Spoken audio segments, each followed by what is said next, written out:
আসসালামু আলাইকুম। সবাইকে অসংখ্য অভিনন্দন ও শুভেচ্ছা জানিয়ে শুরু করছি আমাদের আজকের ম্যাথ সলিউশন। তো আমাদের আজকের ম্যাথে দেওয়া আছে 3টি সংখ্যার গড় 6 এবং ওই 3টি সংখ্যা সহ মোট 4টি সংখ্যার গড় 8 হলে চতুর্থ সংখ্যাটির অর্ধেকের মান কত?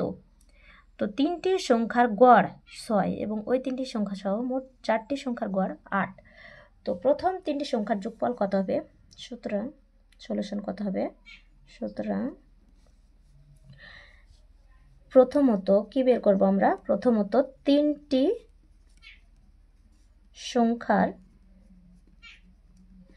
যোগফল বের করব। 3টি সংখ্যার যোগফল = 3 × 6, 3 × 6 = 18। এবং দ্বিতীয়ত কি? 3টি সংখ্যা সহ 3টি সংখ্যা সহ মোট 4টি সংখ্যার গড়।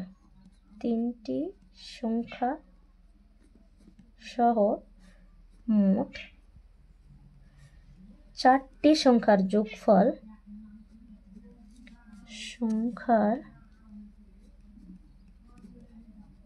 যোগফল কত হবে?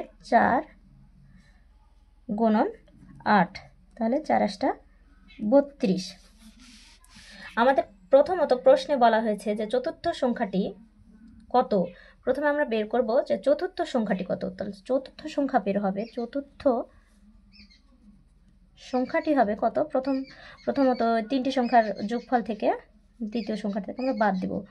সংখ্যাটি = 32 - 18। 8 আছে কত হলে? 12। 4 হাত থাকলো 1, 2 আছে কত হলে? 3, 1 14। তো চতুর্থ সংখ্যাটি আমরা পেলাম 14। বলা হয়েছে প্রশ্নে চতুর্থ সংখ্যাটির অর্ধেকের মান কত? চতুর্থ সংখ্যাটির অর্ধেকের মান, অতএব চতুর্থ সংখ্যাটির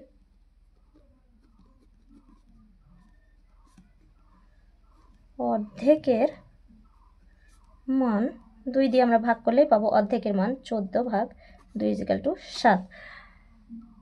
এই ছিল আমাদের নির্ণয়ের সংখ্যা, অর্থাৎ চতুর্থ সংখ্যাটির অর্ধেকের মান হচ্ছে 7।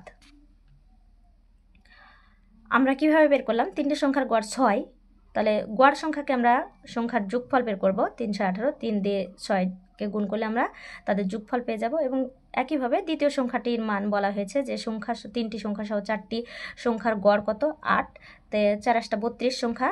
তো 32 থেকে যদি আমরা 18 বাদ দিই তাহলে চতুর্থ সংখ্যাটি পেয়ে যাচ্ছি 14। চতুর্থ সংখ্যাটির অর্ধেকের মান বলতে তাকে 2 দ্বারা ভাগ করলে আমরা অর্ধেকের মান পেয়ে যাচ্ছি। তো এতক্ষণ আমাদের সঙ্গে থাকার জন্য আপনাদের অসংখ্য ধন্যবাদ।